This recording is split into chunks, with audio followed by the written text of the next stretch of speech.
আসসালামু আলাইকুম, সবাইকে স্বাগত জানাচ্ছি আমার আজকের রেসিপি দেখার জন্য।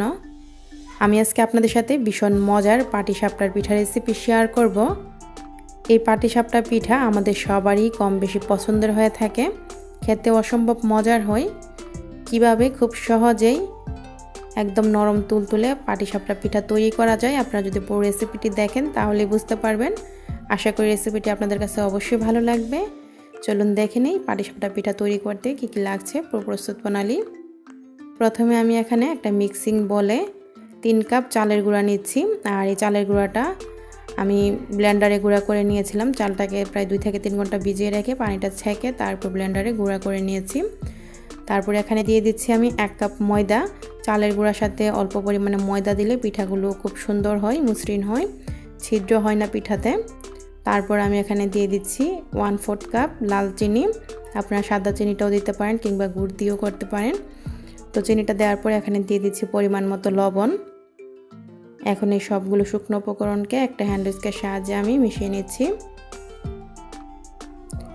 সবগুলো শুকনো উপকরণ একসাথে মিলিয়ে নেওয়ার পর আমি এখানে নর্মাল দুধ নিয়েছি। এই দুধটা কিন্তু আগে থেকে জাল করা, আর দুধটা কিন্তু অবশ্যই নর্মাল হতে হবে, রুম টেম্পারেচারে থাকা। তো এখানে আমি প্রায় 4 কাপ দুধ নিয়েছি। এখন এই দুধটাকে এই ভালো করে মিশিয়ে নিতে হবে আর একটা ব্যাটার তৈরি করে নিতে হবে। আর দুধের পরিমাণটা আপনারা বুঝে দিবেন কতটুকু পরিমাণে দিবেন। তো আমি ব্যাটারটা ভালো করে মিশিয়ে নিচ্ছি একটা হ্যান্ড উইস্কের সাহায্যে, যাতে কোনো ধরনের লাম্পস না থাকে। ভালো করে কিন্তু এভাবে একটা উইস্কিং বা হাতের সাহায্যে আপনারা এই ব্যাটারটা তৈরি করে নিতে পারেন। তো আমার এই ব্যাটারটা কিন্তু তৈরি। তারপর আমি এই যে আপনাদেরকে দেখাচ্ছি ঘনত্বটা হবে ঠিক এইরকম, একদম বেশি ঘনও না আবার একদম পাতলাও না, ঠিক এইরকম হবে। তারপর আমি ঢাকনা দিয়ে ঢেকে রেখে দিচ্ছি 30 মিনিটের জন্য। 30 মিনিটে আমি ভিতরের যে খিরসার পুরটা সেটা তৈরি করে নিব। তার জন্য চুলায় একটা প্যানে আমি এখানে 1 লিটার গরুর দুধ নিয়েছি। আপনারা চাইলে গুঁড়া দুধ দিয়েও করতে পারেন এই খিরসার পুরটা। তো আমি এখানে 1 লিটার দুধ নেওয়ার পর চুলার আঁচটা ফুল আঁচে রেখেছি, অপেক্ষা করছি বলক আসা পর্যন্ত। আর এর ফাঁকে দিয়ে আমি এখানে 1/4 কাপ চালের গুঁড়া নিয়েছি। চালের গুঁড়াটা এখানে পোলাও চালের গুঁড়া আমি দিয়েছি। তারপর নিয়েছি এখানে 1/2 কাপ নর্মাল দুধ, মানে ঠান্ডা দুধ আর কি। এখন এই চালের গুঁড়ার সাথে দুধটাকে ভালো করে মিশিয়ে নিয়েছি। আর এটা আমি খিরসার পুরটা তৈরি করতে আমার লাগবে, তাই আমি এখানে নিয়েছি। আর ঠিক এরকম হয়েছে ঘনত্বটা। এটা এক সাইডে রেখে দিলাম। আর দিক দিয়ে কিন্তু দুধটা বলক চলে এসেছে। তো এখন আমি এখানে দিয়ে দিচ্ছি চিনি। আমি 1/2 কাপ চিনি দিচ্ছি। মিষ্টিটা আপনারা আপনাদের পছন্দ মতো কমিয়ে বাড়িয়ে দিবেন। আমি যে পরিমাণে দিয়েছি একদম বেশি মিষ্টি হবে না, আবার একদম কম মিষ্টিও না, মানে মিডিয়াম হবে। তো আমি এখানে 1/2 কাপ চিনি দেওয়ার পর নেড়ে দিয়েছি। দিয়ে দিচ্ছি 2টা এলাচ। এলাচটা আমি মুখটা একটু ফাটিয়ে দিয়েছি, তাতে করে খিরসার গ্রানটা খুব ভালো আসে। তো দেওয়ার পর নেড়ে প্রায় 5 মিনিট জাল করে নিয়েছি চুলার আঁচটা মিডিয়াম টু হাইটে রেখে। তারপর আমি এখানে যে চালের গুঁড়ো আর দুধটা মিক্সড করে রেখেছিলাম সেটা অল্প অল্প করে দিয়ে দিচ্ছি আর মিশিয়ে নিচ্ছি। অবশ্যই অনবরত এইভাবে নেড়ে মিশিয়ে নিতে হবে, না হয় নিচে দিয়ে দলা পেকে যাবে বা নিচে দিয়ে পুড়ে যাবে। তো এইভাবে চালের গুঁড়োটা দেওয়ার পর অনবরত নেড়ে আমি খিরসার পুরটা তৈরি করে নিচ্ছি। এই পর্যায়ে আমি চুলার আঁচটা মিডিয়াম টু হাইটে রেখেছি। প্রায় 5 মিনিট পর এই অবস্থায় এসেছে। তো এখন আমি এলাচগুলো তুলে ফেলে দিচ্ছি, কারণ এলাচগুলো যদি দাঁতে লাগে খেতে একদমই ভালো লাগবে না। তো আমি এখানে 1 চিমটি লবণ দিয়ে দিলাম। দেওয়ার পর এভাবে অনবরত নেড়ে আরও 10 মিনিট জাল করে নিচ্ছি। 10 মিনিট পর খিরসার পুরটা হয়ে যাবে। এই যে দেখুন 10 মিনিট জাল করার পর ঠিক যখন এই পর্যায়ে চলে এসেছে, এই খিরসার পুরটা কিন্তু একদম তৈরি। এটা কিন্তু ঠান্ডা হওয়ার পর আরও একটু শক্ত হবে। তো চুলাটা আমি বন্ধ করে দিয়েছি আর এই খিরসার পুরটা আমি নামিয়ে নিয়েছি। আর প্রায় আমি এখানে 30 মিনিটের মতো রেখেছিলাম। এই যে দেখুন 30 মিনিট পর কিন্তু একটু ঘন হয়েছে। আমার এখানে আর কোনো পানি লাগবে না। আমার এই ব্যাটারটা কিন্তু একদম পারফেক্ট পাটিসাপটার পিঠার জন্য। ঠিক এরকম একটা ব্যাটার তৈরি করে অবশ্যই পারফেক্টভাবে তৈরি করে নিলে পিঠাগুলো সুন্দর হবে। তারপর আমি পিঠা তৈরি করার জন্য চুলায় একটা ফ্রাই প্যান বসিয়ে দিয়েছি। ফ্রাই প্যানটা গরম হয়ে যাওয়ার পর সামান্য পরিমাণে তেল দিয়ে তারপর আমি একটা টিস্যু পেপার দিয়ে তেলটাকে মুছে নিচ্ছি। অবশ্যই তেল যেন বেশি পরিমাণে না থাকে, টিস্যু দিয়ে কিংবা একটা ব্রাশ দিয়ে ভালো করে মুছে নিলেই হবে। তো আমি এখানে তেলটা মুছে নেওয়ার পর যখন চুলার আঁচটা আমি একদম মিডিয়াম লো আছে এখন রেখেছি, আর ফ্রাই প্যানটাও একদম মিডিয়াম গরম আছে। তারপর আমি এখানে দিয়ে দিলাম ব্যাটারটা দেওয়ার পর চারদিকটা এভাবে ঘুরিয়ে দিচ্ছি একটা রুটির মতো করে।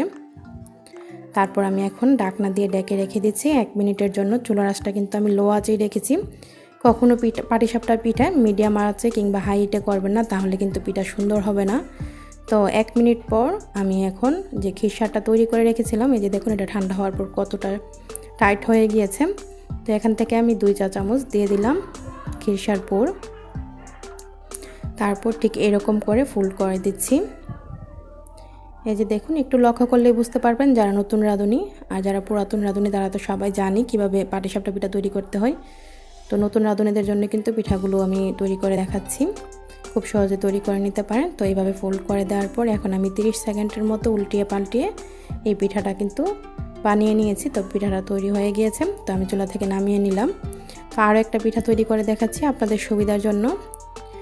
তো আমি এখানে আবারও দিয়ে দিলাম পিঠার ব্যাটারটা, আর আমি যেন সবগুলো পিঠা এক মাপের হয় তাই এখানে একটা মেজারমেন্ট কাপ ব্যবহার করেছি।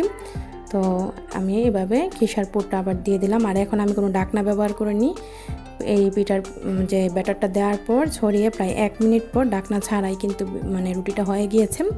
তারপর এখানে খিরসার পুরটা দিয়ে দিলাম, এভাবে একটু ছড়িয়ে দিচ্ছি।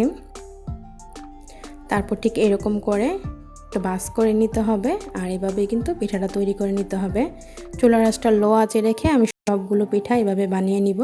তারপর এভাবে 30 সেকেন্ডের মতো উল্টিয়ে পাল্টিয়ে এই পিঠাটা ভেজে নিলেই কিন্তু তৈরি।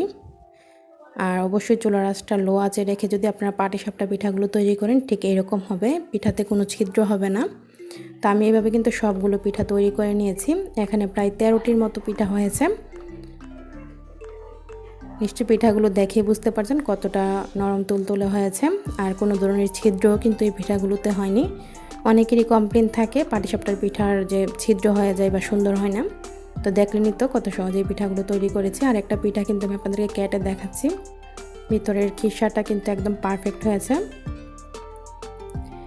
এই খিরসার পুরে ভরা পাটিসাপটা পিঠা খেতে অসম্ভব মজার হয়। এখন যেহেতু শীতের সিজন চলছে, আর শীতের সিজন মানে কিন্তু পিঠার সিজন, তো আমরা এই শীতের সিজনে অনেক বেশি পিঠা তৈরি করে থাকি। আর পাটিসাপটা ছাড়া কিন্তু শীতের যে সিজনে পাটিসাপটা পিঠা তৈরি না করলেই না হয়। অবশ্যই তৈরি করবেন খুব সহজেই। যারা নতুন রাঁধুনি তারা মনে করেন পাটিসাপটা পিঠা তৈরি করা অনেক বেশি কঠিন। দেখলেনই তো কত সহজে পাটিসাপটা পিঠাটা আমরা ঘরেই তৈরি করে নিতে পারি। আর আমি কিন্তু এই পাটিসাপটার পিঠার সাইজটা অনেক বড় করে কিন্তু এই পিঠাগুলো তৈরি করে নিয়েছি। তো আপনারা অবশ্যই তৈরি করবেন। আর কেমন লেগেছে আমার রেসিপিটি কমেন্টে জানাবেন। রেসিপিটি ভালো লাগলে লাইক কমেন্ট শেয়ার দিয়ে আমার সাথেই থাকবেন। আমার আজকের রেসিপিটি দেখার জন্য আপনাদের সবাইকে অসংখ্য ধন্যবাদ। সবাই ভালো থাকবেন, আমার জন্য দোয়া করবেন।